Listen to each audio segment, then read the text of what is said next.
Welcome to Shazia Spot for Politics. My role in great political content requires your role. Subscribe to the Shazia channel. Let's shout out Farley Perkins over at the Farley Perkins Agency, 757-271-6655, who help you with your insurance needs here in Tidewater. If you want some sweet treats, then head on over to ELG Sweet Boutique here in Portsmouth at 340 High Street. If you would like some good old-fashioned good food, then my neighbor, Ms. Ellen, runs Ellen's Homestyle and Barbecue Express LLC with a location here in Portsmouth and a location in Virginia Beach near Regent University. Also, my good friend Mr. Seiko Varner runs Positive Vibes Incorporated, which helps credit fixes, tax resolutions, lending private money, debt consolidation. He's also a great DJ, and he created the Hampton Roads Green Book, which is a great application to help you find Black-owned businesses in Hampton Roads. So look all that stuff up, and it'll be great for you. And don't forget, of course, the Black Swan podcast. Look for that for great stuff run by my wife, Andrea Dixon Chesviner. Awesome stuff. Look for that. Now, for today, it's July. We went through one of those typical topsy-turvy Trump months. And June had the added calamity of near world war spurred on by Israel, Iran, and Trump. That war is where I want to take this video. That war added to the ongoing conflict between genocidal Israel and increasingly dilapidated Palestine. Up until June 13th, we had a situation not unlike January through May of 2025. We had a situation not unlike all of 2024. Throughout 2024, we saw the same horrendous stories of calamity and death, and throughout that year, Democrat Joe Biden was leading the presidency, was running for president with his running mate Kamala Harris. Then Harris was running for president with Minnesota Governor Tim Walz. Policy didn't change. This brings me to what is significant about this Israel-Palestine-Iran conflict, and what is the difference that we would have had from January 20th, 2025 to now. And I record this on July 2nd, 2025. So what significant difference would be had if the variable change was that Kamala Harris won last November as opposed to Donald Trump? First, let's get the relative stupidity out of the way. Would Kamala Harris have shared an AI photo of her in a bathing suit next to Bibi on the shores of Gaza, sipping on Mai Tais and hyping Gaza as a strip like Las Vegas? No.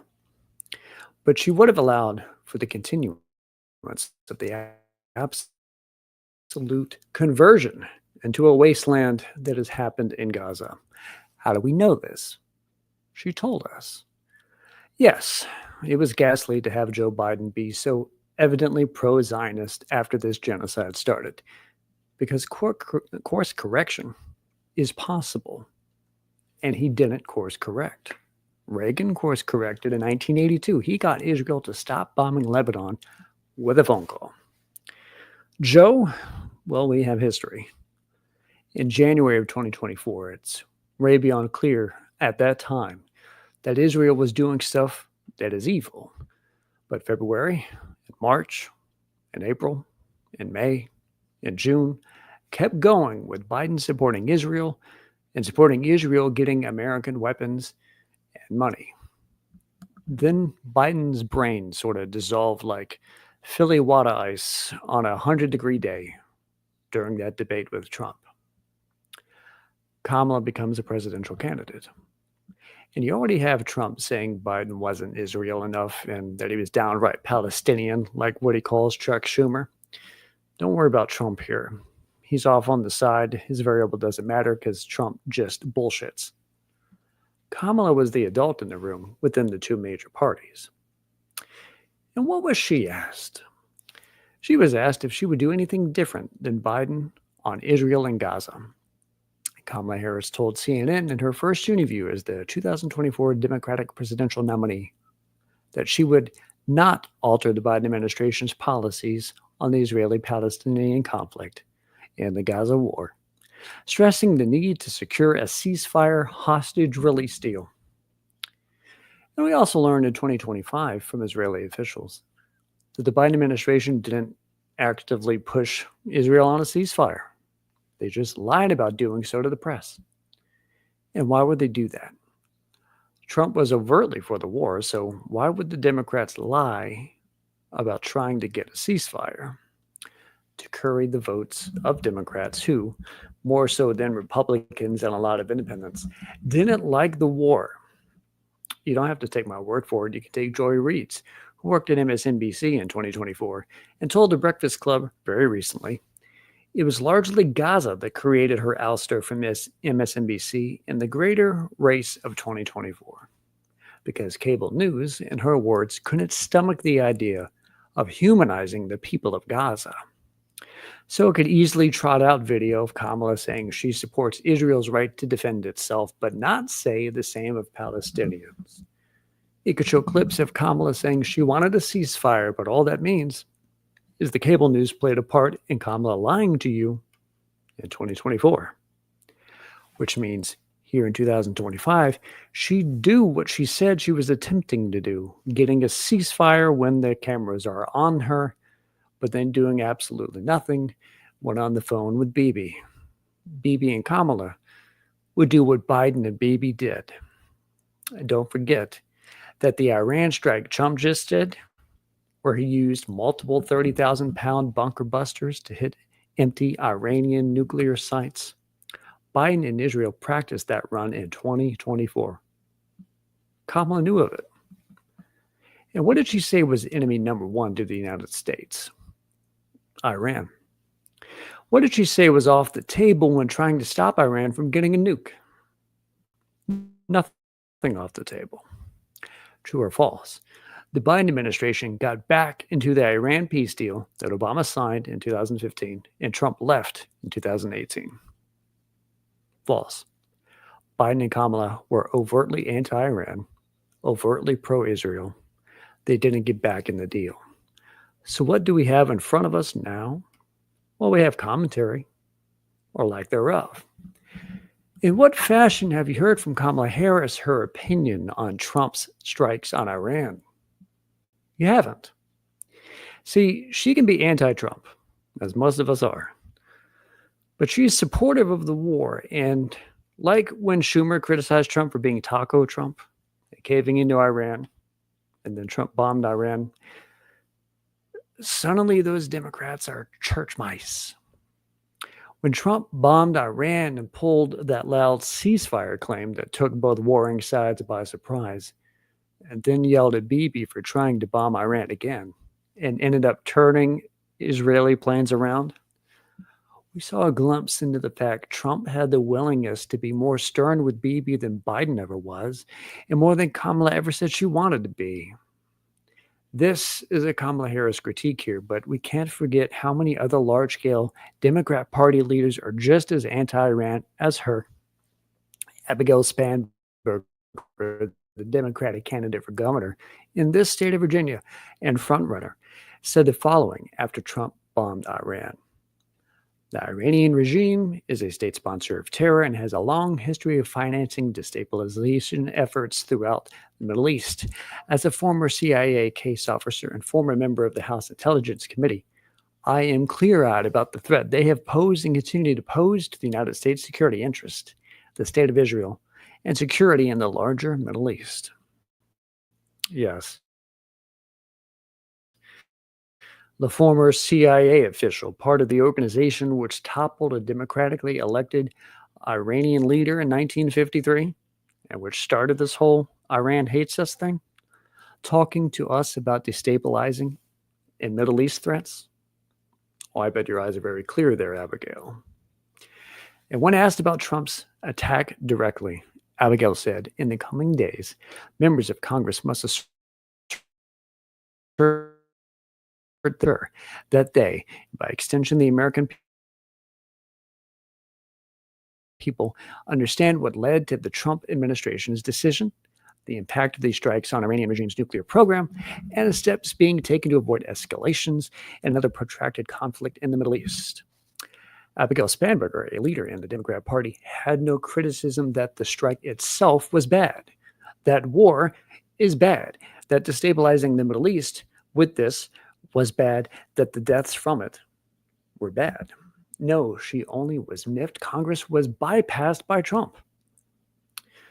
Remember when Congressman Al Green, representative from Texas, posted impeachment articles for Donald Trump because of the unconstitutional part of his Iran attack?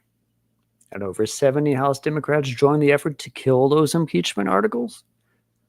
Do you know how many Democrats from Virginia joined in? We're looking at you, Donald Byer. We're looking at you, Suhas Subramaniam. We're looking at you, Eugene Vindman. We're looking at you, Bobby Scott, and we're looking at you, Jennifer McClellan. That isn't the only time this year Al Green has been screwed by other Democrats on Trump, especially this week, as the big, beautiful bill passes the Senate and promises to cut Medicaid by $800+ billion over 10 years, State of the Union, and Al Green was escorted out, and other Democrats joined in to criticize him. We remember Virginia Senator Mark Warner saying Green shouldn't have done that. And the House of Representatives censured Al Green. The same body which censured Democrat Rashida Tlaib for saying from river to the sea. Democrats joined in on that too.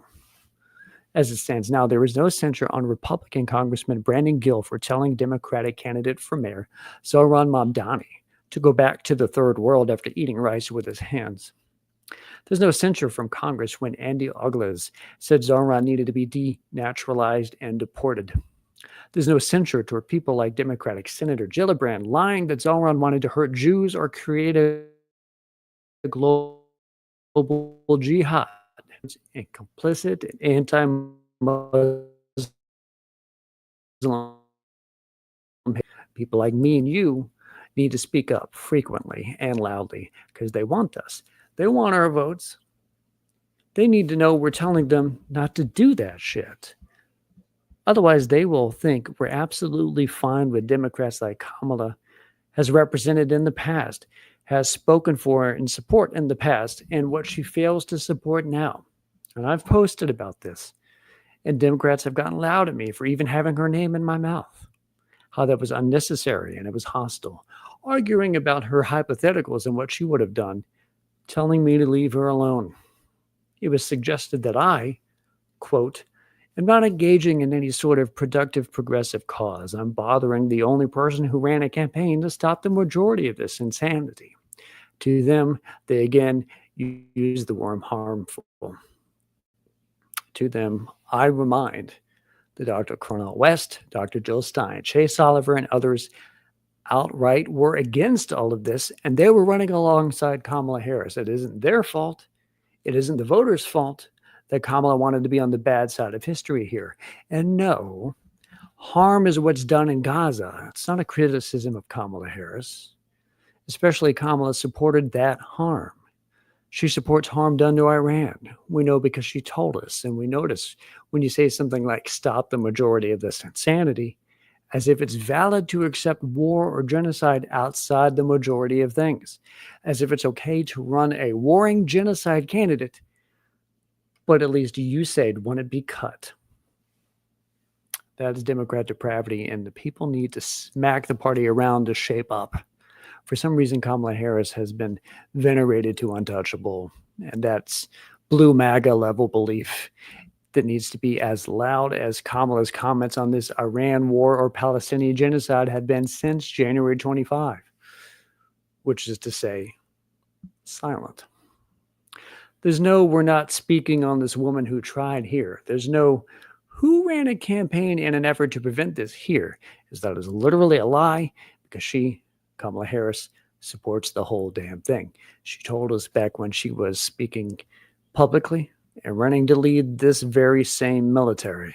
There's no leave her alone here because it is us, the public's responsibility to make the Democrat Party better than this weak, decrepit pro-Israel and pro-Iran party that it is. It needs to be progressive, helping the people. And when it fails, we have got to say that it did so.